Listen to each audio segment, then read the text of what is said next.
Welcome to अपनी पाठशाला मस्ती की पाठशाला, जहाँ पे होगी थोड़ी सी मस्ती और बहुत सारी पढ़ाई।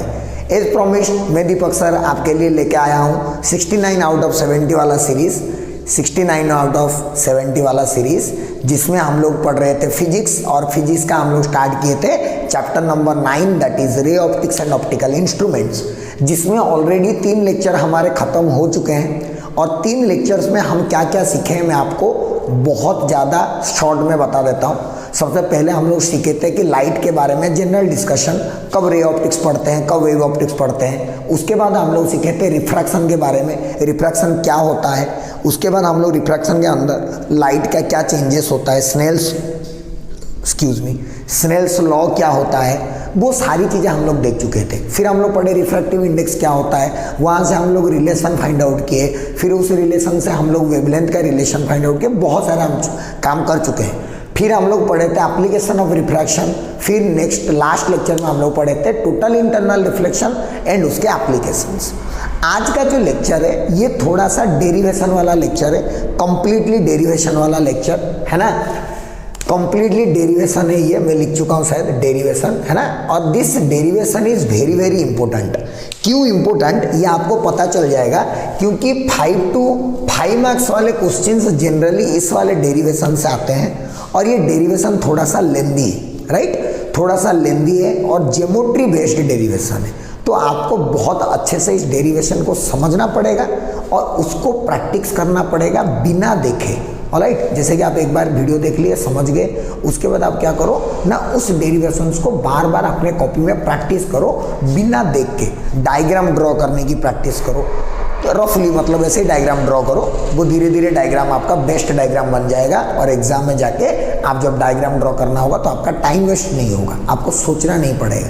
तो इसीलिए ये सारे डेरिवेशंस आपको बहुत अच्छे से देखने हैं। कंटिन्यूसली 3 डेरिवेशंस आएंगे और तीनों के तीनों डेरिवेशंस रिलेटेड है। ये पहले आएगा, इससे हम लोग का आएगा lens makers formula, lens makers formula से आएगा हमारा lens equation, alright, 1/b - 1/u = 1/f, वो वाले रिलेशंस, वो पूरा डिटेल में एक कंटिन्यूसली 3 डेरिवेशंस होने वाले हैं। और ये 5 मार्क्स के डेरिवेशन से डायरेक्ट। गॉट माय पॉइंट बच्चों? चलो पहले तो टॉपिक समझ लेते हैं। डेरिवेशन तो मैं बता दिया, पहले टॉपिक तो बताइए सर। रामलाल हमारे साथ जुड़ा नहीं है, लेट हो रहा है आजकल रामलाल।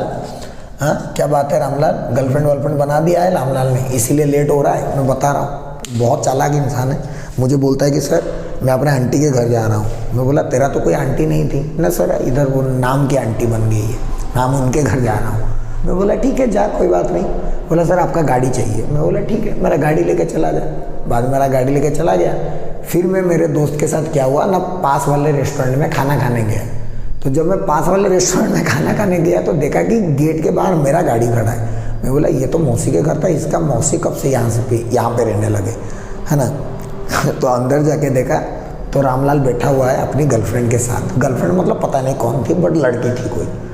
फिर मैं देखा, बोला कि इसको क्या शर्मिंदा फील करा है, और मैं वहाँ से वापस आ गया। तो ये रामलाल है जो कि बहुत चालाक है। चलिए, रामलाल हालांकि ऐसे हरकत करता रहता है। हम अपनी पढ़ाई कंटिन्यू करते हैं। Refraction through a curved surface, है ना। अभी तक जो हम रिफ्रैक्शन पढ़ रहे थे वो हम 2 मीडियम 1 था, मीडियम 2 था, और उनके बीच में ऐसा सरफेस होता था, फ्लैट सरफेस, स्ट्रेट सरफेस। ऊपर होता था मीडियम 1 और नीचे होता था मीडियम 2। हम लोग ऐसे फ्लैट सरफेसेस के लिए हम लोग पढ़ चुके हैं कि रिफ्रैक्शन कैसे होता है, उसके वजह से क्या क्या फेनोमेन होते हैं, और वहाँ पे पॉसिबल टोटल इंटरनल रिफ्लेक्शन कब हो सकता है, उसके बारे में हम पढ़ चुके हैं, राइट। सेकेंडली, आज हम पढ़ेंगे कि अगर ये सरफेस ऐसे फ्लैट ना होकर, सरफेस ऐसे फ्लैट नहीं है, now the surface is curved like this. Now this is our surface, मतलब इस सरफेस का अगर मैं इससे बना दूं तो यहाँ पे हमारा है मीडियम 2 जिसका रिफ्रैक्टिव इंडेक्स है n2, और बाहर में है मीडियम 1 जिसका रिफ्रैक्टिव इंडेक्स है n1। और इनके बीच में जो इंटरफेस है ना, ये वाला, this is the interface, right. ये जो इंटरफेस है, this interface is not flat, it is a curved surface. तो हम अभी ये पढ़ने वाले हैं कि अगर कर्व्ड सरफेस में हमारा कभी भी रिफ्रैक्शन होगा तो किस तरह से रिफ्रैक्शन होगा, किस तरह से डायग्राम्स बनेंगे, क्या होगा क्या नहीं, उसके बारे में हम डिटेल में पढ़ेंगे इस चैप्टर, इस टॉपिक में। क्लियर है बच्चों? आगे बढ़ते हैं। चलो, बोला कि सर ठीक है आप तो ये तो पढ़ा देंगे, पहले हमें बताइए तो ये कर्व्ड सरफेस क्या ड्रॉ कर रहे हैं, इसके बारे में कुछ बताइए। तो इसीलिए आपके लिए सबसे पहले आएंगे कुछ जनरल डिस्कशंस। क्या जनरल डिस्कशंस आपको मैं बता रहा हूँ। देखिए, सबसे पहले जितने भी कर्व्ड सरफेस हम लोग पढ़ रहे हैं, ये जो कर्व्ड सरफेस है ना, ये कर्व्ड सरफेस रियलिटी में स्फेरिकल कर्व्ड सरफेस बोला जाता है। स्फेरिकल कर्व्ड सरफेस मतलब they are a part of a sphere.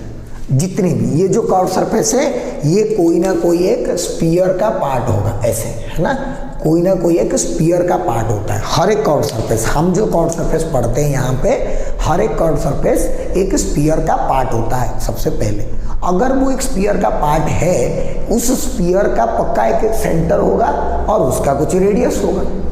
तो उस जो स्फीयर जिसका ये पार्ट है बोल के हम लोग मान रहे हैं, उस स्फीयर का जो सेंटर है, उस सेंटर को बोला जाता है सेंटर ऑफ कर्वेचर। यहाँ पे लिखा हुआ है, उसको क्या बोला जाता है? Centre of curvature. या पहले भी पढ़ चुके हो, मिरर के लिए भी ऐसा ही होता है, लेंस के लिए भी ऐसा ही होता है, सबके लिए ऐसा ही होता है। बट यहाँ पे हम लोग थोड़ा समझ रहे हैं, क्योंकि हम डेरिवेशन करेंगे तो हमें आइडिया रहना चाहिए कि सेंटर ऑफ कर्वेचर है, रेडियस ऑफ कर्वेचर है, कौन सा कर्व्ड सरफेस है, किधर आएगा, सारी बातें। दूसरा चीज, the radius of the sphere is called as the radius of curvature. Okay, next, ये सबसे इंपॉर्टेंट पॉइंट है। ये इंपॉर्टेंट पॉइंट आपको याद रखना है। सबसे इंपॉर्टेंट पॉइंट ये है क्या ना, अगर कहीं पे, क्योंकि हमें पता है ये मीडियम है, ये कोई दूसरा मीडियम है, अगर ट्रैवल कर रहा है तो लाइट बेंड होगा। किधर बेंड होगा? या तो away from the normal bend होगा, या तो टुवर्ड्स दी नॉर्मल बेंड होगा। अवे फ्रॉम दी नॉर्मल कब होता है, टुवर्ड्स दी नॉर्मल कब होता है, हमें पता है। लेकिन पहले नॉर्मल तो ड्रॉ करना आना चाहिए ना।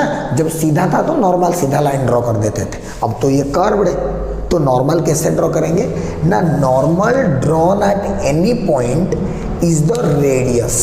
पहला बात इज द रेडियस, इसका मतलब it will pass through the centre of curvature. अगर मैं, जैसे कि ये मेरा कर्व सरफेस हो गया, ये इस स्फीयर का पार्ट है सपोज, तो इस स्फीयर का सेंटर को बोल जाएगा सेंटर ऑफ कर्वेचर सी, और ये जो रेडियस बनेगा सेंटर से, उसको बोलेंगे रेडियस ऑफ कर्वेचर। अगर मुझे कोई बोलेगा कि तू इस वाले पॉइंट पे नॉर्मल ड्रॉ कर, तो मैं नॉर्मल के लिए क्या ड्रॉ करूँगा? इसको सेंटर ऑफ कर्वेचर से पास करवा दूंगा, तो ये हो जाएगा मेरा नॉर्मल। कोई बोलेगा कि यहाँ पे ड्रॉ कर, तो मैं कुछ नहीं, इसको ऐसे पास करवा दूंगा, तो ये हो जाएगा मेरा नॉर्मल। जिस पॉइंट में भी मुझे नॉर्मल ड्रॉ करना है, मैं सिंपली क्या करूंगा, वहां पे एक लाइन ड्रॉ करूंगा, जो लाइन की मेरा कहाँ से पास कर रहा हो, सेंटर ऑफ कर्वेचर से पास कर रहा हो। इतने पॉइंट आपको कर्व्ड सरफेस के बारे में पहले पता होना चाहिए। जनरल पॉइंट, क्या पॉइंट? सारे कर्व्ड सरफेस कोई ना कोई स्फीयर के पार्ट होते हैं। वो स्फीयर का सेंटर को सेंटर ऑफ कर्वेचर कहा जाता है, उस स्फीयर का रेडियस को रेडियस ऑफ कर्वेचर कहा जाता है। और अगर हमें उस कर्व्ड सरफेस के ऊपर कभी भी नॉर्मल ड्रॉ करना है, तो हम उस नॉर्मल को ऐसे ड्रॉ करेंगे कि वो हमेशा किससे पास करे, सेंटर से पास करे। ये जनरल पॉइंट है जो कि हमें पता होना चाहिए before going to the proof. Proof को जानने से पहले हमें इतना पता होना चाहिए, नहीं तो कुछ नहीं होगा। क्लियर है? पता हो गया? आगे आ जाओ, इधर आ जाते। तो ये कर्व सरफेस है, अंदर में मीडियम 2 है और इधर में मीडियम 1 है। ठीक है, तुम किसी को कुछ भी मान सकते हो। मान लो कि इसको रेयर मान लेता हूं, इसको डेंसर मान लेता हूं। ठीक है, मैं मान रहा हूं, तुम उल्टा भी मान सकते हो, इसको डेंसर इसको रेयर भी मान सकते हो। मैं ऐसे मान रहा हूं। ठीक है, अच्छा ये हो गया।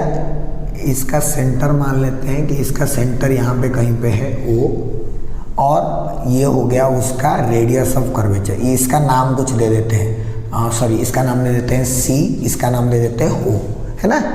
ये इसका सेंटर है। अब सोचो, मान लो कि हम बोले कि यहाँ पे कोई ऑब्जेक्ट है ए क्या है? ऑब्जेक्ट। ऑलराइट, या फिर इसको हम लोग P लिख सकते हैं, इसको ऑब्जेक्ट को O लिख सकते हैं। यहाँ पे O क्या है हमारा? O is the object, right. Okay, अच्छा, ऑब्जेक्ट मतलब मैं यहाँ पे एक ऑब्जेक्ट को रखा, अब इस ऑब्जेक्ट से लाइट निकलेगा, एक रे निकलेगा, दो रे निकलेगा कि इन्फानाइट में निकलेगा? इन्फानाइट। कोई भी ऑब्जेक्ट या कोई भी सोर्स से इन्फानाइट रेस निकलते हैं, बट उसका इमेज ड्रॉ करने के लिए हमें 2 रेस काफ़ी है। समझ रहे हो? मैं बोला कि इस ऑब्जेक्ट से अगर मैं इस ऑब्जेक्ट का इधर में रिफ्रैक्शन बनाना चाहता हूँ तो इसमें से रियलिटी में बहुत सारे ऐसे ऐसे ऐसे हर तरफ इसमें से लाइट रे निकल रहा होगा, इन्फानाइट रेस निकल रहे होंगे। बट मैं अगर इसका इमेज यहाँ पे बनाना चाहता हूँ इस कर्व सरफेस के थ्रू, तो मुझे सिर्फ और सिर्फ कितने रे चाहिए? 2 रे निकल रहे इन्फानाइट, बट 2 से काम हो जाता है। क्लियर है? चलो 2 रे ड्रॉ करते हैं। मैं थोड़ा अच्छे वाले 2 रे ड्रॉ करता हूँ। एक रे क्या ना, अगर कभी भी इसको सीधा डाल दो, अगर लाइट को ऐसे सीधा डाल दो, तो मैंने बताया था उसका कोई भी बाल बांका नहीं कर सकता, तो वो सीधा चला जाएगा। ओके, ये ऐसे सीधा चला गया, लाइट टिची टिची टिची चला गया, राइट। दूसरा कोई रे ले लेते हैं, सपोज दूसरा रे में ये वाला लिया, दिस इज द दूसरा वाला रे, है ना, कोई भी। ओके, अब यहाँ पे मुझे पहले नॉर्मल ड्रॉ करना पड़ेगा। मैं पहले नॉर्मल ड्रॉ करूँगा। नॉर्मल कैसे ड्रॉ करेंगे? देखो, सी से पास करा के, सी से पास करा के, देखो ये हो गया मेरा इंसिडेंट रे, ये हो गया मेरा नॉर्मल। तो इंसिडेंट रे और नॉर्मल के बीच में जो एंगल बनता है, उस एंगल को हम लोग क्या कहते हैं बच्चों? Angle of incidence. क्या बोलते हैं बता दो? Angle of incidence. ये हो गया एंगल ऑफ इंसिडेंस। ओके, इसको जाना चाहिए था ऐसे सीधा, बढ़िया सीधा तो नहीं जाएगा। क्यों? ये जा रहा है रेयर टू डेंसर, तो ये बेंड करेगा। किधर बेंड करेगा? टूवर्ड्स दी नॉर्मल बेंड करेगा। ओके, तो ऐसे जा रहा था सीधा, ऐसे सीधा, ऐसे जाता नहीं भाई साहब बेंड करो टूवर्ड्स दी नॉर्मल, टिचिक बेंड कर दिया। मतलब मेरा जो निकलेगा रिफ्रैक्टेड रे वो कुछ ऐसा जाएगा, राइट। अब ये हो गया मेरा रिफ्रैक्टेड रे और ये हो गया मेरा नॉर्मल। ये हो गया रिफ्रैक्टेड रे, ये हो गया नॉर्मल। तो इनके बीच में जो एंगल रहता है रिफ्रैक्टेड रे और नॉर्मल के बीच में, उस एंगल को हम लोग क्या बोलते हैं? Angle of refraction, that is R. तो ये देखो, इसमें से एक रह गया ऐसे और एक रह गया ऐसे, दोनों रे जहाँ पे मिलेंगे वहाँ पे क्या फॉर्मेशन होगा? इमेज। क्या फॉर्मेशन होगा? Image. So this is the object. Object से 2 रे निकल रहा है, एक सीधा गया, एक इधर से गया, तो नॉर्मल ड्रॉ किया जो कि सी से पास करेगा, ऐसे। क्लियर है बच्चों? पूरा अच्छे से समझ में आनी चाहिए आपको, then only you will be able to understand. Okay, इस पॉइंट को मार्क कर लेते हैं सपोज M, और इसके नीचे एक पॉइंट को मार्क कर लेते हैं सपोज N। ध्यान से, अब सबसे बढ़िया मजेदार बात अब भी आएगा, सब कुछ है ना, ध्यान से। O क्या हो गया? ऑब्जेक्ट। ऑलराइट, O क्या हो गया? ऑब्जेक्ट। और I क्या हो गया? इमेज। लिखते हैं, एक एक चीज को लिखते हैं, तब जाके हमारा क्लैरिटी आएगा। O हो गया ऑब्जेक्ट, I हो गया इमेज। तो ये जो P से O तक का डिस्टेंस, P से O तक का डिस्टेंस, इसको क्या बोलेंगे हम लोग? इसको बोलेंगे हम लोग ऑब्जेक्ट डिस्टेंस। क्या बोलेंगे? Object distance. और इसका वैल्यू हमेशा क्या लिखेंगे? U से डिनोट करते हैं। अभी P से इमेज इधर फॉर्मेशन हुआ, तो P से I तक, P से I तक जो है इसको बोलेंगे इमेज डिस्टेंस। क्या बोलेंगे इसको? Image distance, right. और इसको किससे डिनोट करते हैं? V से, राइट। ओके, फिर P से C तक, P से C तक वो है हमारा radius of curvature, radius of curvature P से C तक। इसको किससे डिनोट करते हैं? R से। बाकी तो किसी में कोई डाउट नहीं होगा, आपको होना भी नहीं चाहिए। कोई भी डाउट नहीं होगा आपको। बहुत अच्छे से फिगर देख लीजिए, कहाँ पे ऑब्जेक्ट रखा, ऑब्जेक्ट में से रे निकला, रे कैसे रिफ्रैक्ट हुआ, 2 रे लिया, एक सीधा ले लिया, वो आसान वाला होता है, और एक को लिया जहाँ पे मीट किए, इमेज बनाए, object distance, image distance, radius of curvature सब लिख दिया।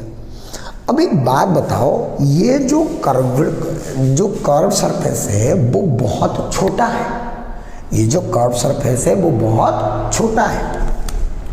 For small curvature of the curved surface का स्मॉल कर्वेचर की वजह से ये P और N जो है अलग अलग पॉइंट नहीं, सेम पॉइंट हो जाएंगे। P and N will be the same point. मतलब समझ रहे हो, मतलब समझ रहे हो, अगर तुम्हारा सरफेस इतना सा है, ऐसा वाला सरफेस है, सोचो ये जो सरफेस रखे वो इतना फ्लैट है। कभी स्पेरिकल मिरर देखे होगे कन्वेक्स कनकेव, तो वो फ्लैट ही दिखते हैं ऑलमोस्ट, जैसे गाड़ी में लगा हुआ है, गाड़ी में एक कन्वेक्स मिरर लगा रहता है साइड में, है ना, लेकिन उसको देखोगे तो तुम्हें फ्लैट ही नजर आता है, क्योंकि रियलिटी में उनका कर्वेचर बहुत कम होता है, वो कर्व नहीं होते रियलिटी में, बहुत कम। तो सोचो अगर ये ऐसे ऑलमोस्ट सीधा सीधा आएगा तो कहीं से भी अगर मैं सेंटर को ज्वाइन करने की कोशिश करूंगा तो वो ऑलमोस्ट सेम जगह दिखेंगे। इसको से सीधा बना दो ना तो P इसके पास आ जाएगा, राइट। तो P और N सेम पॉइंट हो जाएंगे, राइट।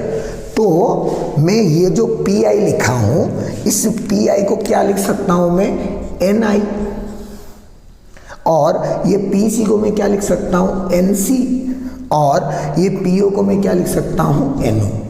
ये कैसे लिखा समझ में आ गया, ये कैसे लिखा समझ में आया, इस वजह से लिखा कि हमारा अगर सरफेस का कर्वेचर बहुत कम हो तो क्या होगा ना, P और N अलग अलग पॉइंट नहीं होंगे, सेम पॉइंट होंगे। तो जहां पे P लिखा था वहां पे N लिख दिया, जहां पे P लिखा था वहां पे N लिख दिया। पहले ये फिगर और इस फिगर में से क्या क्या चीज मिला, उस चीज को हम लोग पहले पता रखना पड़ेगा। फिगर ड्रॉ करना आना चाहिए प्रॉपरली, पूरा नीट एंड क्लीन। उसके बाद आपको ये सारी चीजें लिखना पड़ेगा कि कौन सा चीज क्या है, सबसे पहली बात। और P के बदले NO NI क्यों लिखे, उसका रीजन भी पूरा डिटेल में। क्लियर है बच्चों।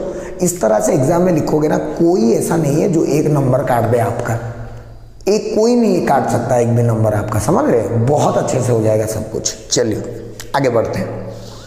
मैं इसको मिटा दूंगा, अगर आप लिखे नहीं हो जल्दी से स्क्रीनशॉट ले लीजिए और इसको लिखना है, क्योंकि ये आपको याद रखना है। यहाँ पर वरना यूज कैसे करोगे, नॉर्मल कैसे ड्रॉ करोगे, इसीलिए, राइट। मैं इसको मिटा देता हूँ, राइट। रामलाल मजा आ रहा है कि नहीं, बोल। क्यों बच्चों, आपको मजा आ रहा है कि नहीं, आप कमेंट सेक्शन में जरूर बताना आपको मजा आ रहा है कि नहीं आ रहा है, क्या मैं चेंजेस लेके आ सकता हूँ, कोर्स में और क्या इंक्लूड कर सकता हूँ। हाँ, और एक गुड न्यूज़ है आपके लिए, मैं बताऊंगा इस क्लास के लास्ट में, ऑलराइट। जब क्लास ख़त्म हो जाएगा तो उसके बाद आपको गुड न्यूज़ मिलेगा मस्त वाला। जो लोग वीडियो देख रहे हैं लास्ट तक बने रहिए, ताकि आपको पता चले कि क्या गुड न्यूज़ आने वाला है। बहुत बढ़िया सा गुड न्यूज़ है, आपको अच्छा मज़ा लाएगा, अच्छा लगेगा, मतलब, है ना। आज का लेक्चर बोरिंग लगेगा तो मुझे पता नहीं, बोरिंग नहीं लगना चाहिए, मैथमेटिकल चीज़ है ना। अब आते हैं एक एक चीज़ पे। चलो, डेरिवेशन के पार्ट ये हो गया फिगर, ये फिगर के अंदर कौन सा चीज़ क्या है उसके बारे में। अब आया रियल डेरिवेशन। नाउ देखो, नाउ इन ट्राइंगल, एक एक ट्राइंगल में बोलता हूँ, आप मार्क करना फिगर में, ठीक है।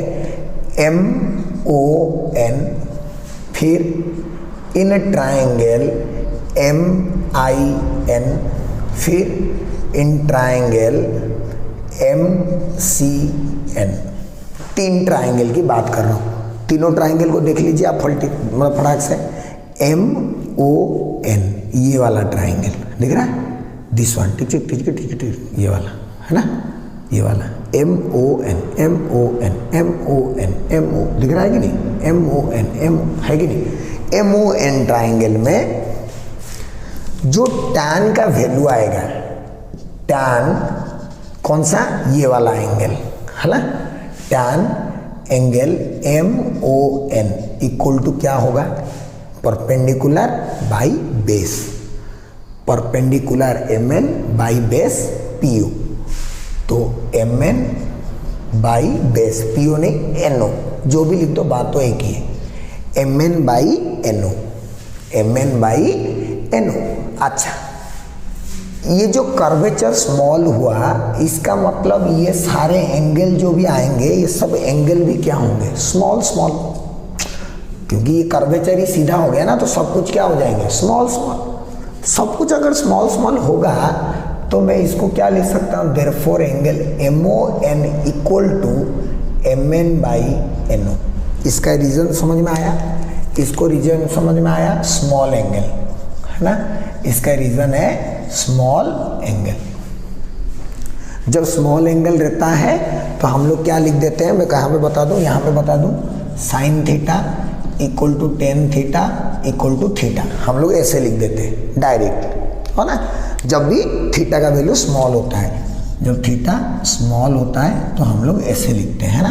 आपको ऐसे खुश होना चाहिए, हालांकि ये रो दिया थोड़ा सा, बट खुश होना चाहिए, समझ में आ रहा है। छोटा एंगल तो टैन हट जाएगा, कोई प्रॉब्लम नहीं। आगे MIN को देखो, MIN दिख रहा है,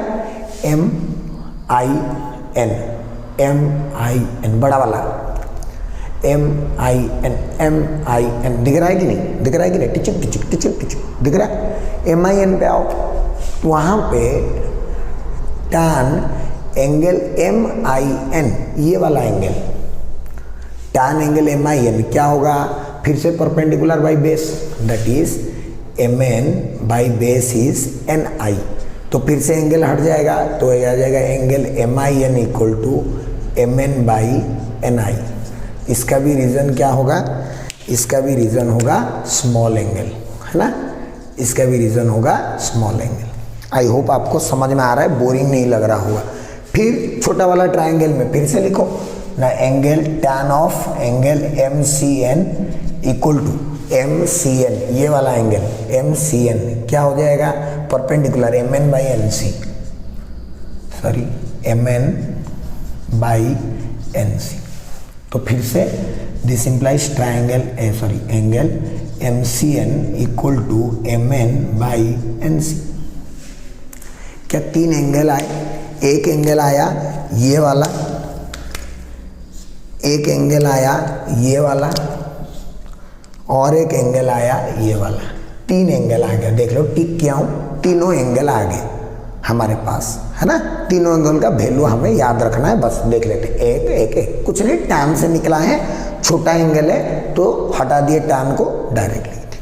अच्छा, अब ध्यान से सुनना ध्यान से सुनना, अगर आप देखोगे ट्राइंगल MOC, MOC, ये ट्राइंगल को मैं ध्यान से देखता हूँ, इन ट्राइंगल MOC आपको समझाने के लिए फिगर ड्रॉ कर रहा हूँ ऐसे,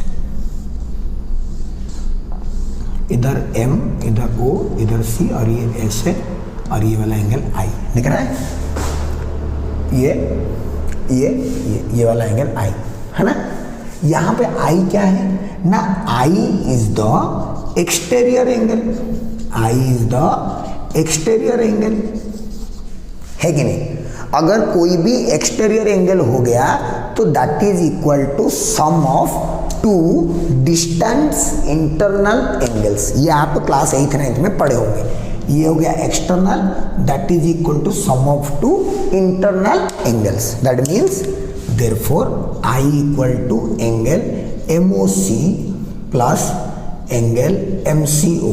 एक्चुअली बीच में N है ना, बीच में N है, तो हम लोग क्या करते हैं ना, इन एंगल्स को डायरेक्टली लिख लेते हैं। कैसे डायरेक्टली लिखते हैं मैं आपको देखता हूँ, है ना। इसको लिख सकता हूँ MON, एंगल MON प्लस इसको लिख सकता हूँ एंगल MCN। मैं ऐसा क्यों लिख रहा हूँ, क्योंकि MON और MCN का वैल्यू मुझे पता है ऑलरेडी, इसीलिए मैं ऐसा लिख रहा हूँ। I का वैल्यू निकाल रहा हूँ, है ना, किसका वैल्यू निकाल रहा हूँ, I का। अब बोर तो नहीं हो रहा है, बोल रामलाल बोर हो गया, कुछ नहीं, ज्योमेट्री लगा रहे हैं, है ना। ये ट्राइंगल MOC में हो गया, ठीक। अच्छा, दूसरे में आते हैं, इन ट्राइंगल कौन सा वाला देखो, MCI, MCI छोटा ट्राइंगल को ड्रॉ करो, ऐसा है ऐसा है ऐसा है और इधर n है ना, इधर n है ऐसे, ये n है, ये I है, ये C है, ये M है, MCI है ना। ये वाला एंगल है हमारा R, ठीक है। अब ये वाला एंगल को देखो, this MCN angle MCN is the exterior angle, है कि नहीं। यहाँ पे जो एक्सटीरियर एंगल आया वो कौन आ गया, MCN। तो मैं क्या लिखूंगा, दिस इंप्लाइज, यहाँ पे लिखता हूँ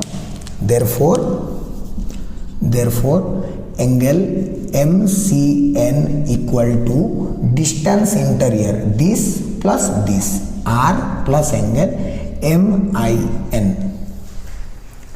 ये दो आपको समझना पड़ेगा कि मैं कैसे एक्सटीरियर एंगल लिख रहा हूँ, राइट।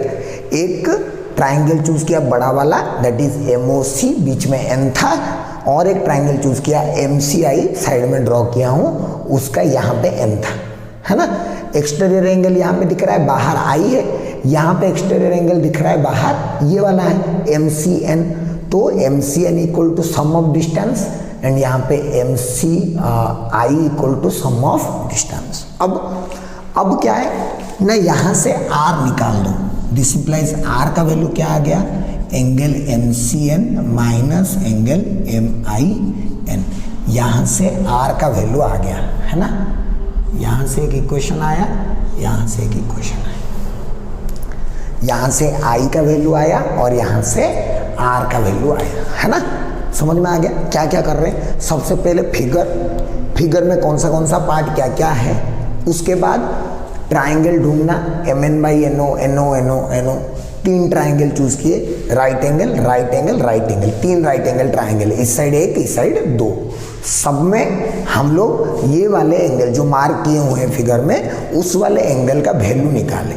उसके बाद 2 ट्राइंगल चूज किए, एक ये बड़ा वाला, फिर एक ये छोटा वाला। बड़ा वाला के लिए I एक्सटीरियर एंगल, छोटा वाला के लिए C एक्सटीरियर एंगल। इस तरह से हम लोग I और R का वैल्यू को ढूंढे। क्या मेरी बात क्लियर है बच्चों? कुछ समझ में आ रहा है कि नहीं, बोलो पक्का 100%। अब मैं उसको रहने देता हूँ क्योंकि मुझे उसको यूज़ करना है। मैं इसको मिटा देता हूँ जो नीचे लिखा हूँ, राइट। आप अगर नहीं लिखे हो फटाक से स्क्रीनशॉट ले लो, बाद में लिखना है इसको, जल्दी लिख लो। ले लिए, चलो मैं इसको मिटा रहा हूँ। मुझे फिगर की भी ज़रूरत है, मुझे उस साइड चीज़ों की भी ज़रूरत है, इसीलिए मैं नीचे वाला पार्ट ही मिटा रहा हूँ, राइट। फिगर नहीं मिटा रहा हूँ, नीचे वाला पार्ट सिर्फ मिटा रहा हूँ, क्योंकि मुझे इन सब चीज़ों की ज़रूरत है आपको आगे समझाने के लिए, राइट। चलो, तो I का वैल्यू आ गया, R का वैल्यू आ गया। अच्छा, अकॉर्डिंग टू स्नेल्स लॉ क्या बताता है हमारा ना, sine I by sine R equal to कहाँ से कहाँ जा रहा है, N1 से N2, that means it will be N2 by N1। But मेरे I और R का वैल्यू क्या है, स्मॉल। कर्वेचर ही स्मॉल हो गया तो सारे के सारे एंगल क्या हो जाएंगे, स्मॉल। तो अगर ये एंगल स्मॉल हुए तो I और R भी क्या होंगे, small. But I and R are small, therefore sine I के बदले लिख दो I, साइन R के बदले लिख दो R, इधर लिख दो N2 बाई N1। I का वैल्यू उधर से आया है, R का वैल्यू उधर से आया है, दिख रहा है आपको। तो लिखो एक एक का वैल्यू। I का वैल्यू क्या है, इधर लिखते हैं डायरेक्ट। एंगल MON का वैल्यू कितना आया है, देख, MN by NO plus MCN कितना, MN बाई NC।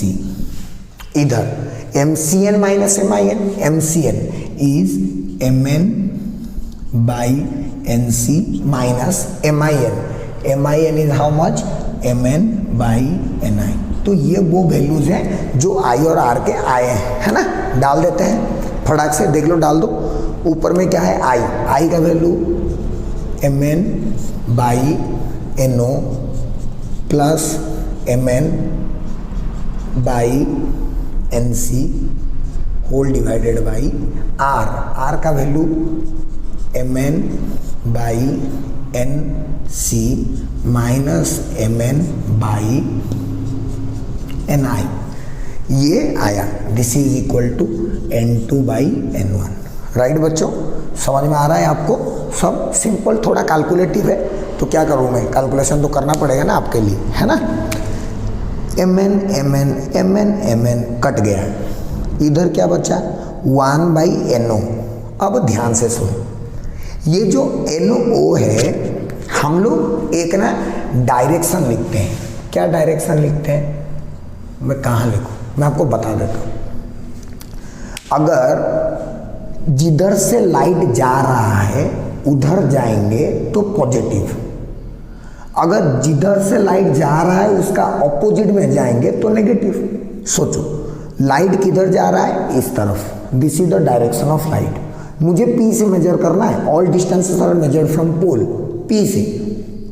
अगर मैं P से PO मेजर करूं तो मुझे लेफ्ट आना पड़ेगा। ये डायरेक्शन में हुआ कि ऑपोजिट में, लाइट इधर जा रहा है, ये ऑपोजिट में। इसीलिए ये जो NO की वैल्यू आएगी, ये NO की वैल्यू कितनी आएगी मैं लिख देता हूँ, वो होगी ऑब्जेक्ट डिस्टेंस, लेकिन ये क्या होगा नेगेटिव। तो मैं क्या डायरेक्टली पुट करूँ, 1 by minus you plus 1 by NC। NC देख, ये इस साइड है और इसका वैल्यू कितना है R, that is equal to radius of curvature. यहाँ पे NC का वैल्यू कितना लिखूंगा R। अच्छा, ये R कौन से साइड में, P से इस साइड में, और लाइट भी इस साइड में जा रहा है, तो इसीलिए इसको क्या लिखेंगे पॉजिटिव। तो ये हो जाएगा पॉजिटिव, तो प्लस 1 बाई NC का वैल्यू R डिवाइडेड बाई उसके बाद आया नीचे फिर से NC, तो फिर से 1 बाई R, फिर minus NI। NI is how much, 1 by NI। NI is the object distance, है ना। NI is the object distance, तो NI का वैल्यू हो जाएगा V, और ये भी क्या होगा पॉजिटिव, क्योंकि इस साइड है। तो 1 बाई V, तो 1 by V equal to N2 by N1। क्या मेरी बात समझ में आ रहा है बच्चों? हाँ, समझ में आ रहा है कि नहीं? देख लो एक बार अच्छे से, पूरी क्लैरिटी के साथ आपको समझ में आना पड़ेगा। यहाँ तक आपको पूरी क्लैरिटी आ गई कि कैसे मैं UVR को रोल में लेके आया, कैसे लेके आया। ज्योमेट्री किया, ज्योमेट्री में से I का वैल्यू निकाला, R का वैल्यू निकाला, स्नेल्स लॉ में लेके डाल दिया। स्नेल्स लॉ में जब मैं वैल्यू डाल रहा था तो मुझे U और V को साइन के साथ लिखना पड़ा। U को माइनस U लिखना पड़ा क्योंकि वो लेफ्ट साइड आता है, opposite to the direction of light. And V और R को पॉजिटिव लिखा क्योंकि वो राइट साइड आते हैं in the same direction as light. कुछ भी समझ में आ रहा है कि सब बाउंस हो रहा है, पता नहीं मुझे, पता भी नहीं चल रहा है, बट जो भी है ना, क्लैरिटी आया। फिर से देखो एक बार, ज्योमेट्री देखो, एक एक ट्राइंगल को देखो, बार बार देखो, इसीलिए बोला प्रैक्टिस चाहिए। ओके, अब इसको क्रॉस मल्टीप्लाई कर देते हैं, ठीक है। अगर क्रॉस मल्टीप्लाई कर देंगे तो इधर आ जाएगा, देखो क्या आएगा क्रॉस मल्टीप्लाई करके,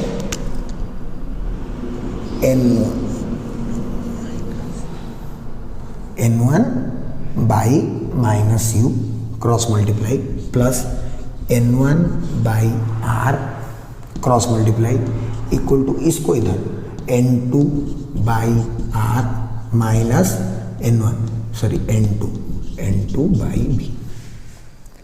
कुछ नहीं किया, I simply cross multiplied the two terms. N1 को इन दोनों से मल्टीप्लाई किया, N2 को इन दोनों से मल्टीप्लाई किया। क्लियर है? अब V को इस साइड ले आओ तो क्या बन जाएगा, N2 by V minus N1 by U equal to N2 by R minus N1 by R। ये जो फॉर्मूला बना इसको मैं ऐसे भी लिख सकता हूँ डायरेक्टली, क्या लिख सकता हूँ, N2 minus N1 by R। ये जो फॉर्मूला बना, ये फॉर्मूला को तुम लोग ट्रिपल स्टार लगा दो और नीचे लिख दो न्यूमेरिकल, नीचे लिख दो न्यूमेरिकल, है ना। ये हो गया हमारा final derivation of the formula, final derivation of the formula. N2/V minus N1/U equals to N2 minus N1/R। यहाँ पे N2 वो वाला मीडियम है जिसको लाइट जा रहा है, N1 वो वाला मीडियम है जिसमें से लाइट आ रहा है। ये कंफ्यूज मत होना कि ऑब्जेक्ट कहाँ बना, इमेज कहाँ बना, कुछ फर्क नहीं पड़ता। हमें N2 N1 वो लिखना है जहाँ से लाइट आ रहा है वो N1, जहाँ को लाइट जा रहा है वो N2। क्लियर हो गया बच्चों? और ये R क्या है? R is the radius of curvature of the surface, है ना। जो भी स्पेरिकल सरफेस, कर्व सरफेस लिए होंगे, ये उसका रेडियस ऑफ कर्वेचर है। इसको रात को 2 बजे भी आपको याद होनी चाहिए, तब जाके आप पूरा न्यूमेरिकल कर पाओगे। मैं नीचे न्यूमेरिकल लिखा हूँ क्योंकि इससे रिलेटेड न्यूमेरिकल्स आएंगे। लेकिन उस न्यूमेरिकल से ज़्यादा इम्पोर्टेंट है कि आपको इसका डेरिवेशन पता रहे। कितना खतरनाक डेरिवेशन है, रियलिटी में खतरनाक नहीं है, ज्योमेट्री ज़्यादा है ना। आपको अगर वो ज्योमेट्री का फॉर्मेट याद है कि पहले क्या करना है, पहले 3 ट्राइंगल लेना है जो कि राइट एंगल ट्राइंगल होंगे, राइट। और उनमें से हमें क्या लिख देना है? 10 का वैल्यू। उस 10 का वैल्यू को फिर क्या कर देना है हम लोगों को? 2 बड़े ट्राइंगल, एक छोटा ट्राइंगल चूज करके एक्सटीरियर एंगल में डाल देना है। आई और आर का वैल्यू निकाल देना है। आई और आर का वैल्यू को स्नेल्स लॉ में डाल दो, फिर साइन कन्वेंशन यूज करके यू भी का वैल्यू लिख दो, हमारा फॉर्मूला आ जाएगा। And the formula comes out to be N2/V minus N1/U equal to N2 minus N1/R. N2 is the refractive index of medium to which light is going. N1 is the refractive index of the medium from which light is coming. And R is the radius of curvature of the curved surface. ये उसका proof, पूरा proof. खाली मैं नीचे वो वाला part मिटाया हूँ, बाकी बोर्ड आप स्क्रीन को पॉज करिए, पूरा उड़ा दीजिए, धुआं कर दीजिए डेरिवेशन को। डेरिवेशन आएगा तो पूरा डिटेल में प्यार से लिखना, कोई एक नंबर आपका नहीं काट सकता। समझ रहे हो मेरी बात? पूरा डिटेल में जैसे बताया हूँ बिल्कुल वैसे ही, बाकी कोई गलती नहीं करनी चाहिए, पूरी मस्त होनी चाहिए। जल्दी जल्दी लिखो, फिर हम लोग आगे बढ़ते हैं, दूसरा डेरिवेशन करेंगे। और न्यूमेरिकल्स वो आपको गुड न्यूज़ मिलेगा इस टॉपिक के लास्ट। जल्दी लिखो। ओके बच्चों, तो लास्ट टॉपिक हमारा था कि स्पेरिकल सरफेस में अगर कभी रिफ्रैक्शन हो, हम ऑब्जेक्ट को एक मीडियम में रख दे और एक स्पेरिकल सरफेस रख के दूसरा मीडियम रख दे, तो उस ऑब्जेक्ट से रे जाके कैसे इमेज बनाता है और कैसे उस इमेज को हम लोग कैलकुलेट कर सकते हैं यूजिंग द फॉर्मूला, जो कि हमारा क्या आ गया था फॉर्मूला रामलाल? जल्दी बता दो। N2/V minus N1/U equal to N2 minus N1/R। ये आया था हमारा फॉर्मूला, राइट? ये आ गया था हमारा फॉर्मूला। Okay good. अब हम लोग ये फॉर्मूला यूज़ करके एक नया टॉपिक पढ़ेंगे जो कि है आपका रिफ्रैक्शन थ्रू थिन लेंस। ओहो, ये लेंस तो सार बचपन से सुने हैं, ये थिन लेंस क्या है ना? बचपन से क्लास 10th में भी तुम जो लेंस के बारे में पढ़ रहे थे वो सारे लेंस थिन लेंस ही थे। थिन मतलब बहुत पतला। आपको अगर कभी एक्सपेरिमेंट में लेंस दिया गया होगा तो आप उस लेंस को देखना, वो ऐसा दिखता ही नहीं है। वो ऐसा दिखता ही नहीं है। वो देखे हो कभी ऐसा दिखता है लेंस? नहीं, वो नॉर्मल ऐसे राउंड ही दिखता है। क्यों? क्योंकि उनके कर्वेचर बहुत छोटे होते हैं, वो ऐसे इतना चिपटा है, इतना पतला है ना, इसीलिए उनको बुलाता है थिन लेंस सारे के सारे। और हम जितने भी फॉर्मूले पढ़ने वाले हैं, जो भी पढ़ने वाले हैं, वो सब कुछ थिन लेंस के लिए वैलिड है। क्यों? क्योंकि मैं पहले ही बताया था, हम जो फॉर्मूला निकाले N2/V minus N1/U equal to N2 minus N1/R, वो तभी निकला था जब हमारा कर्वेचर क्या था? स्मॉल। तो सोचो अगर इधर वाला कर्वेचर स्मॉल हो गया, इधर वाला कर्वेचर भी स्मॉल हो गया, तो जो लेंस बनेगा ऐसा, अगर ज़्यादा होता कर्वेचर तो लेंस ऐसे मोटा लेंस बनता, थिक लेंस बनता। बट कर्वेचर बहुत स्मॉल हो गया, इसीलिए हमारा जो लेंस बन रहा है वो कैसा बन रहा है? पूरा ऐसे थिन लेंस बन रहा है। थिन लेंस, पतला वाला, समझ रहे हो? थिन लेंस, इसीलिए हम लोग थिन लेंस बोलते हैं। एनीवेज, मैं यहाँ पे क्या लिखा हूँ ना, द लेंस में जो रिफ्रैक्शन हो रहा है वो कोई नया रिफ्रैक्शन नहीं है। हम जो कर्व सरफेस को पढ़े उसी का रिफ्रैक्शन हो रहा है ना। लेकिन प्रॉब्लम यह है कि अभी एक कर्व सरफेस नहीं, 2 कर्व सरफेस है। ये साइड वाला कर्व सरफेस, ये साइड एक कर्व सरफेस है ना। मैं इस साइड वाले कर्व सरफेस को हम लोग सरफेस 1 मान लेते हैं, इस वाले कर्व सरफेस को हम लोग सरफेस 2 मान लेते हैं, ठीक है। फिर हम एक एक काम करेंगे। चलो एक काम करते हैं, मैं बोला कि पहला ऑब्जेक्ट रख दिया मैं यहाँ पे, ध्यान से देखना कैसे रे डायग्राम ड्रॉ कर रहा हूँ। जब भी डायग्राम बता रहा हूँ ध्यान से सुनना, क्योंकि वरना वो डायग्राम तुम कभी जिंदगी में फिर से देखोगे तो शायद समझ में आए ना आए। कैसे बता रहा हूँ ना, यहाँ पे ऑब्जेक्ट रखा, ऑब्जेक्ट से एक लाइट जा रहा होगा कि ढेर सारे ना, ढेर सारे इन्फानाइट लाइट जा रहा होगा। एक लाइट को मैंने ऐसे सीधा भेजा, टिचिक टिचिक टिचिक, सीधा चला गया एक लाइट। और एक लाइट को कैसे भेजूंगा, टेढ़ा भेजूंगा। ओके, मैं इसे टेढ़ा भेजा, गिरा।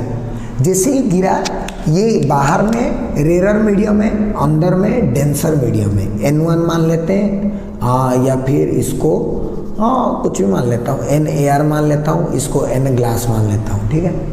तो कहाँ से कहाँ जा रहा है, रेयर टू डेंसर। तो ये नॉर्मल है, इसको जाना चाहिए था ऐसे, बट ये नॉर्मल की तरफ बेंड कर गया। तो नॉर्मल की तरफ बेंड करके ये ब्लू वाला लाइट हो गया। अब ये ब्लू वाला लाइट अगर ये सरफेस नहीं होता तो सीधा जाता, इमेज यहाँ पे फॉर्मेशन कर देता, जो पिछले केस में हुआ था। कब होता, अगर ये वाला सरफेस नहीं होता तो। लेकिन अभी ये वाला तो सरफेस है, अगर ये वाला सरफेस है तो यहाँ पे फिर से रिफ्रैक्शन होगा, और डेंसर टू रेयर हो रहा है तो away from the normal bend करेगा। तो ये नॉर्मल हो गया, इसको जाना चाहिए था ऐसे सीधा, बट ये इधर बेंड कर गया। क्या मेरी बात समझ में आया? दो सरफेस हो रहा है, अगर ये सरफेस नहीं होता तो इमेज आता I1, बट फाइनली इमेज यहाँ पे फॉर्मेशन हो गया, जो कि कितना है, I। This is the final image, है ना। हमें काम करते हैं, दो सरफेस को अलग अलग ड्रॉ करते हैं ताकि आपको फील आ जाए, है ना। तो फॉर S1 सरफेस को ड्रॉ करते हैं पहले। ओके, S1 सरफेस को ड्रॉ किया जाए, महाराज की जय हो। S1 सरफेस को ड्रॉ किया जाए, महाराज की जय हो। कौन से महाराज? मैं महाराज, दीपक महाराज, है ना। दीपक महाराज सूट भी नहीं करता है साला, इतना अच्छा नाम भी दिया नहीं घर वालों ने, क्या करूं, जैसे ज़बरदस्ती पेल दिए मेरे ऊपर दीपक। कोई बात नहीं, मैं खुश हूँ वैसे, है ना। तुम लोग पहचानते हो, और क्या चाहिए। देख लो S1 सरफेस, इसके लिए ऑब्जेक्ट कौन है, O, यहाँ पे, राइट। ऑब्जेक्ट कौन है, O। ये वाला पॉइंट को कुछ नाम दे देता हूँ, क्या नाम बोलो, M। क्या नाम दे देता हूँ, M। ऑब्जेक्ट यहाँ पे, ओकेस ब्रो। इस ऑब्जेक्ट से ऐसे रे निकल रहा है, ऐसे गिर रहा है। एक तो सीधा चला गया, सीधा वाला का हमें परवाह ही नहीं है ना। सीधा वाले को कोई नहीं पूछता, वो बोल रहा है कि मैं तुम लोगों के लिए काम आसान कर दिया, साले मुझे ही नहीं पूछते, है ना। सीधा चला गया, जो गया। ये जो गया, ये क्या हुआ ना, ये सरफेस S1 और ये C1 उसका सेंटर ऑफ कर्वेचर, इसके लिए ये हो गया तुम्हारा C1, सेंटर ऑफ कर्वेचर इसका। तो ये हो जाएगा मेरा नॉर्मल, C1 से जो पास करेगा ये हो जाएगा मेरा नॉर्मल। अब लाइट मेरा बेंड करेगा किधर ना, लाइट मेरा बेंड करेगा टुवर्ड्स द नॉर्मल।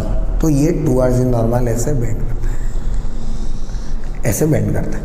और ये जो जाके पहुंचता है ऐसे सीधा, कहाँ पहुंचता, I1 पहुंचता।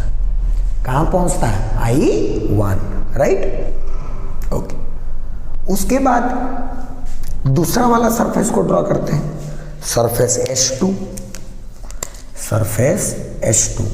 फॉर सरफेस S2 को ड्रॉ करो। S2 थोड़ा ऐसा दिख रहा है, राइट, ऐसा दिख रहा है। अब इसमें देखो, इसमें जो लाइट आ रहा है ना, वो ग्रीन कलर वाला लाइट है, सॉरी ब्लू कलर वाला लाइट आ रहा है। मतलब इसके ऊपर जो लाइट आ रहा है, ऐसे एक तो सीधा चला गया होगा, ऐसे सीधा चला गया होगा एक, है ना।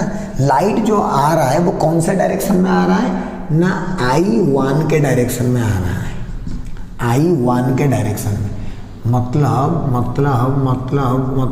I1, मतलब इसके ऊपर लाइट ऐसे गिर रहा है ना, इसके ऊपर लाइट ऐसे गिर रहा है कि नहीं, है कि नहीं।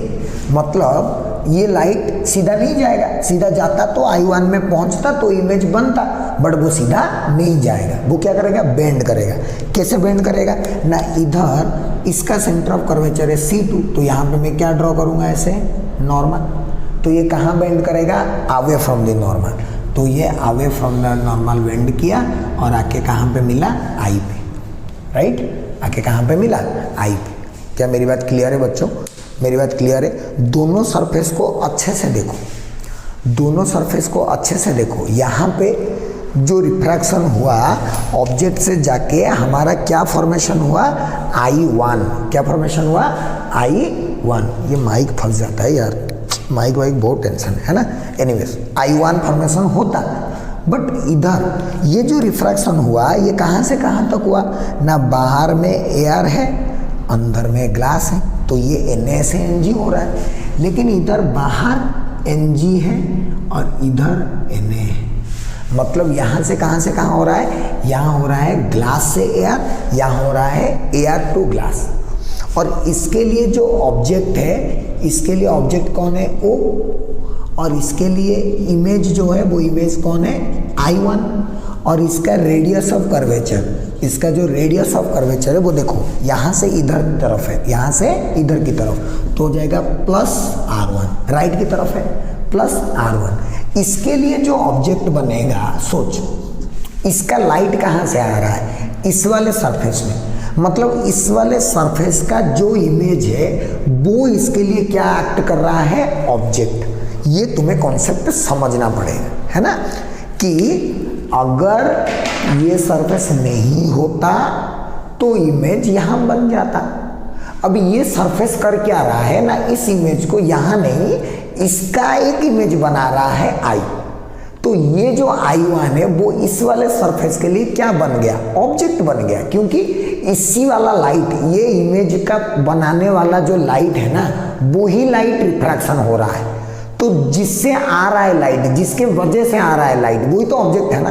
तो इस सरफेस के लिए, S2 सरफेस के लिए, S2 सरफेस के लिए जो ऑब्जेक्ट हुआ वो ऑब्जेक्ट कौन हो गया? I1। और लेकिन इसके लिए इमेज कौन हो गया? इसके लिए इमेज हो गया I, है कि नहीं? इमेज क्या हो गया? I। और रेडियस इसका कर्वेचर क्या हो जाएगा? रेडियस ऑफ कर्वेचर देख ना, ये इस साइड है, तो अगर ये डिस्टेंस R2 हुआ, जैसे कि ये डिस्टेंस R1, तो रेडियस को क्या लिखेंगे? -R2, क्योंकि ये इस साइड है। और ये रिफ्रैक्शन कहाँ से कहाँ हो रहा है? Air to glass. ये कहाँ से कहाँ हो रहा है? Glass to air. डिफरेंसेस देखो, फिगर देखो, कौन किसके लिए क्या है देख लो, एक बार अच्छे से देख लो, फिर तो 2 मिनट का काम है। ये देख लिया ना, फिर 2 मिनट का काम है। यही सबसे टफ चीज़ है कि बनाना, फिगर बनाना, और फिगर में से क्या क्या चीज़ हमें मिल रहा है उसके बारे में बनाना, यही टफ चीज़ है, और कुछ टफ चीज़ नहीं। कुछ समझ में आ रहा है तुम्हें कि बोर हो रहे हो? बोर हो रहे हो क्या तुम लोग? रामलाल गायब। रामलाल व्हाट्सअप कर रहा होगा, आधी रात हो गया है, मुझे अकेले छोड़ दो, मुझे अकेले छोड़ दो। पता नहीं रात भर व्हाट्सअप में क्या करता है ये, है ना, चाट ही करता होगा, और क्या कर सकता है रामलाल? हाँ, होटल जा रहा है तो पता नहीं क्या कर सकता है। क्या तुम्हें इतना बात क्लैरिटी आ गया बच्चों?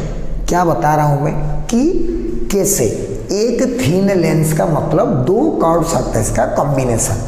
तो मैं 2 कर्व सरफेस को अलग करके आपको समझाया कि कैसे इसका ऑब्जेक्ट का एक इमेज बनता है, और वो इमेज इस वाले सरफेस के लिए ऑब्जेक्ट जैसा बिहेव करता है, तो फाइनल इमेज यहाँ पे I बनता है। कैसे? वो तुम्हारे सामने है, किसका ऑब्जेक्ट क्या है, किसका इमेज क्या है। अच्छा, एक और चीज़, इसके लिए जो ऑब्जेक्ट डिस्टेंस होगा वो तो इस साइड होगा, है ना, ये this is your object distance U। तो इसके लिए अगर ऑब्जेक्ट डिस्टेंस लिखना हो मुझे, तो क्या लिखूंगा? ये लेफ्ट साइड है, तो -U। कितना लिखूंगा? -U। और इमेज डिस्टेंस क्या होगा इसका? इमेज डिस्टेंस इसका क्या हो जाएगा?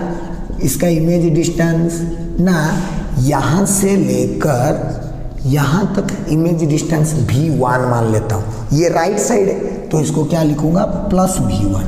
तो इसका रेडियस ऑफ कर्वेचर है R1, ऑब्जेक्ट डिस्टेंस -U1 और इमेज डिस्टेंस +V1। क्लियर? इधर आ जाओ। इसका ऑब्जेक्ट कौन है? I1। तो इसका जो ऑब्जेक्ट डिस्टेंस होगा, मैं अच्छे से लिखता हूँ, इसका जो ऑब्जेक्ट डिस्टेंस होगा, इसका ऑब्जेक्ट डिस्टेंस क्या हो जाएगा? इस साइड है, यहाँ से यहाँ तक, है ना, देख लो, यहाँ से यहाँ तक, एम से I1 या यहाँ से I1, ये डिस्टेंस है V1, तो प्लस V1 हो जाएगा इसका ऑब्जेक्ट डिस्टेंस।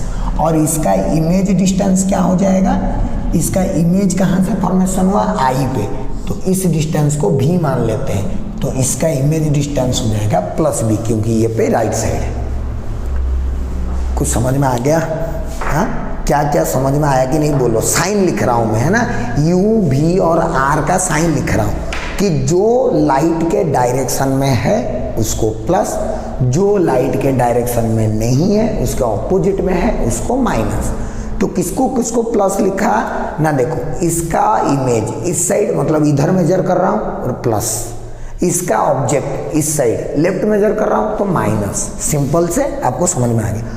रेडियस भी उसी तरह लिखा हूँ, इसका रेडियस इस साइड है तो इधर प्लस, इसका रेडियस इस साइड है तो इधर माइनस। सिंपल। क्लैरिटी आ रहा है? क्लैरिटी आ रहा है? फील आ रहा है थोड़ा थोड़ा? किससे दो सरफेस के लिए हो रहा है, किसका ऑब्जेक्ट डिस्टेंस क्या है क्या नहीं, क्लियर। अब आते हैं इक्वेशन में, है ना, अब आते हैं इक्वेशन से। इक्वेशन, ये इक्वेशन लिखना है, कौन सा सरफेस के लिए लिखें बोलो, फॉर S1, सरफेस S1 के लिए। कहाँ से कहाँ हो रहा है मेरा फॉर्मूला, यहाँ पे फॉर्मूला में N2 क्या है ना, लाइट जहाँ जा रहा है, लाइट जहाँ जा रहा है, N1 लाइट जहाँ से आ रहा है, लाइट जहाँ से आ रहा है ना। ये याद रखना पड़ेगा कि फॉर्मूला में N2/V minus N1/U, N2 minus N2 वो वाला है लाइट जिसको जा रहा है, N1 वो वाला है लाइट जिससे आ रहा है। S1 के लिए, S1 के लिए लाइट किस में जा रहा है, Ng में। तो S1 के लिए तुम्हारा जो N2 का वैल्यू हुआ वो हो गया Ng, that is refractive index of glass. अगर ग्लास का, और N1 क्या हो गया हमारा, AR, राइट।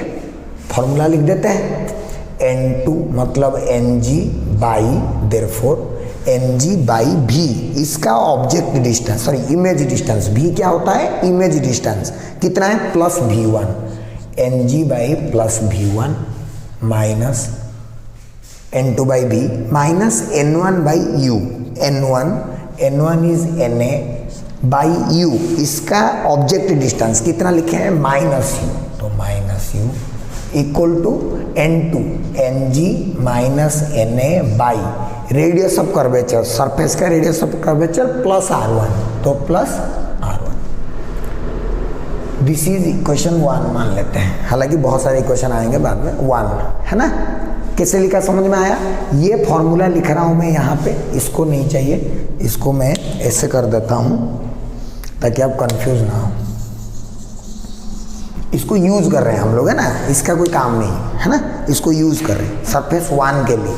सरफेस 2 के लिए लिखो, फॉर सरफेस 2, सरफेस 2 के लिए बताइए, सरफेस 2, देख सरफेस 2 के लिए N2 कौन हो जाएगा सरफेस 2 के लिए, ये हो जाएगा Na, एंड N1 हो जाएगा Ng। N1 मतलब जहाँ से लाइट आ रहा है, इसमें लाइट कहाँ से आ रहा है, ग्लास से, कहाँ को जा रहा है, एयर को।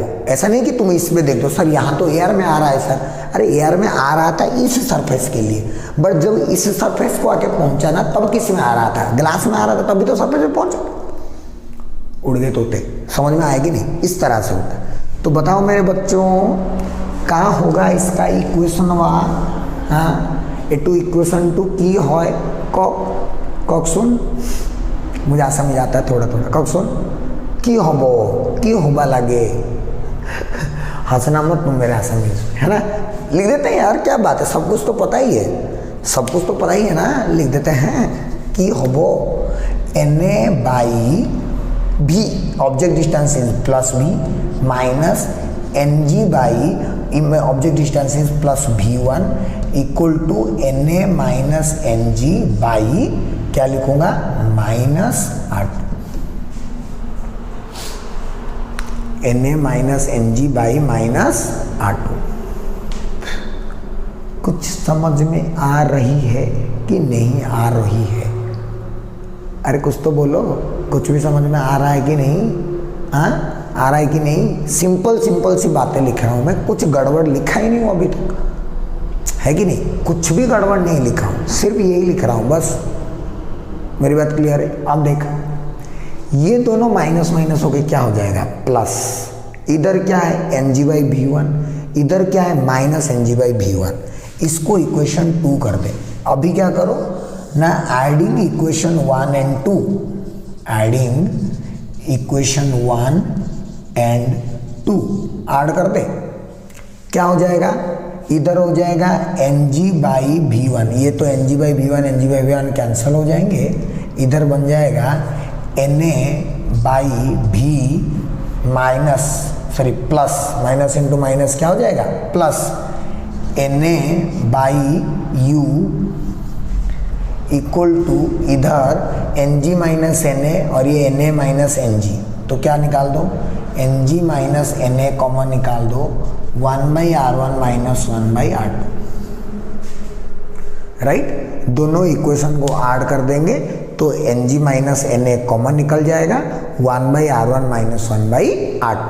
तो क्या आ जाएगा बच्चों? इधर 1/b रखो, इधर 1/u रखो, इधर क्या आ जाएगा? ng minus na by na into 1/r1 minus 1/r2, 1/r1 minus 1/r2।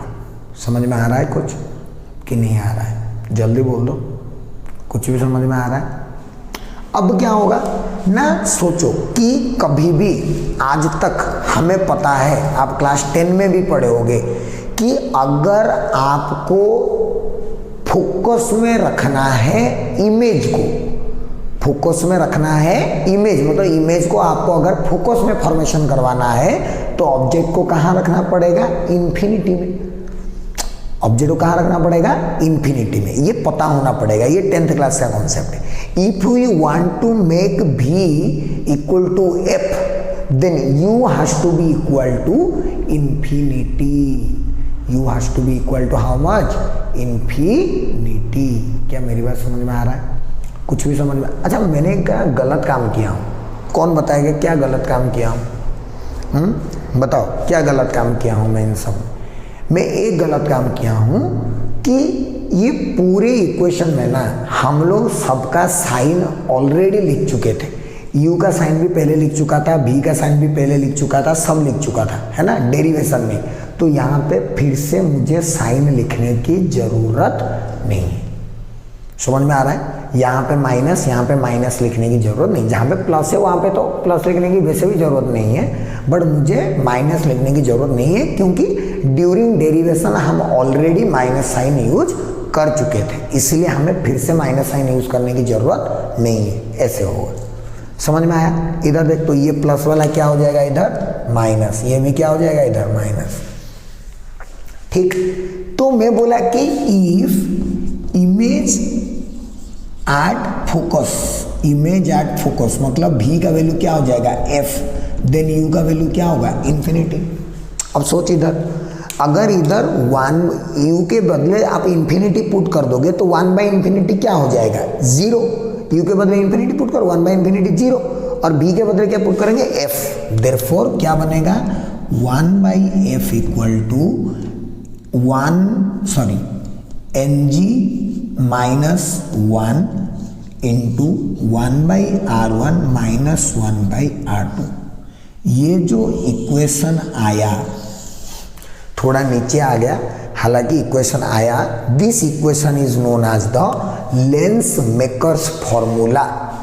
इसको क्या बोलते हैं हम लोग? लेंस मेकर्स फॉर्मूला इसको बोलते हैं, लेंस मेकर्स फॉर्मूला। इस पर लिख देता हूं, अगर आपको दिखाई देगा तो अच्छी बात है। Lens makers formula, lens makers formula बोलते हैं। मतलब अगर आपको एक लेंस बनाना है, कितने का? कुछ इतना फोकल लेंथ का, तो आपका रिफ्रैक्टिव इंडेक्स पता होना चाहिए, दोनों साइड क्या क्या रेडियस ऑफ कर्वेचर आप चूज करेंगे वो भी आपको पता होना चाहिए। R1 R2 जो है वो दो साइड के रेडियस ऑफ कर्वेचर हैं, NG जो है वो है refractive index of the glass from which the lens is made, and F क्या है, F is the focal length of the क्या लेंस। लेंस मेकर्स फॉर्मूला बोलते हैं, लेंस बनाने वाले ये चीज को यूज करते हैं बनाने के लिए कि उनको कितना, जैसे कि आप दुकान में जाते हो, सपोज डॉक्टर के पास जाते हो आप, है ना, अपना आंख दिखाने जाते हो, तो वो क्या करता है, पहले आपका आंख टेस्ट कर लेता है, फिर आपका पावर बता देता है कि आपका पावर है 2.5 या 3। उस पावर से क्या करते हैं ना वो लोग फोकल लेंथ कैलकुलेट कर लेते हैं, एफ का वैल्यू, है ना, बताऊंगा नेक्स्ट लेक्चर में कि पावर से क्या कैलकुलेट कर लेते हैं, फोकल लेंथ। जैसे ही फोकल लेंथ कैलकुलेट कर दिया, उनको पता है कि मुझे एफ का वैल्यू इतना चाहिए, और ऑलरेडी वो एक ग्लास रखे हैं जिसमें से वो मटेरियल बना, मतलब लेंस बनाते हैं, तो उस ग्लास का रिफ्रैक्टिव इंडेक्स उन लोगों को पता है एन जी का वैल्यू, तो उनको एफ इतना चाहिए, एम जी का मतलब ग्लास का रिफ्रैक्टिव इंडेक्स इतना है, तो R1 और R2 जो दो साइड चूज करेंगे वो कितना वाला चूज करेंगे वो कैलकुलेशन करते हैं। इसीलिए उनको 2 दिन या 3 दिन या 4 दिन जो भी दिन उनको लगता है ना, कि इतना दिन में हम लेंस बना के दे देंगे, इतना दिन में हम बना के दे देंगे, वो यहीं से काम करते हैं कि they find R1 R2 so that कि एन जी का वो वाला वैल्यू के लिए फोकल लेंथ उतना आ जाए, क्योंकि हमारा लेंस का रिक्वायरमेंट उतना है। मेरी बात क्लियर है? ये जो इक्वेशन है इसको बोलते हैं लेंस मेकर्स फॉर्मूला। क्लियर है बच्चों?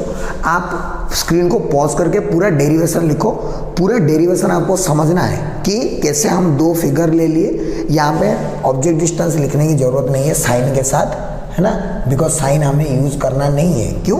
हम साइन ऑलरेडी यूज कर चुके हैं इक्वेशन में, हम इक्वेशन में ऑलरेडी साइन यूज कर चुके हैं डेरिवेशन करते टाइम, तो हमें फिर से यूज करने की जरूरत नहीं है, आप आराम से देख के डाल सकते हो। ये पूरा डेरिवेशन है आपका किसका? लेंस मेकर्स फॉर्मूला की। ये लेंस मेकर्स की फॉर्मूला है 1/f इक्वल टू Ng-1। अगर हम AR में बात कर रहे हैं, किसमें? नहीं तो दिस इज Ng-NA/NA। मैं इसका न्यूमेरिकल लेके आऊंगा कल आपके लिए, वही मैं गुड न्यूज आपको देने वाला था कि जो नेक्स्ट लेक्चर हमारा होने वाला है, वो नेक्स्ट लेक्चर होने वाला है हमारा इस फॉर्मूला और प्रीवियस फॉर्मूला के ऊपर numericals and previous years question. तो बच्चों ये तो डेरिवेशन हो गया लेंस मेकर्स की फॉर्मूला की, मैं आपको लेंस इक्वेशन में भी निकालना सिखा दूंगा, एक लाइन की बात है। लेकिन इन सब का एप्लीकेशन जो है, इन सब का न्यूमेरिकल जो है, इन सब का जो क्वेश्चन से जो प्रीवियस ईयर में पूछा गया है वो होने वाला है। तो जो नेक्स्ट लेक्चर आने वाला है, this is the good news for you and this is going to help you a lot.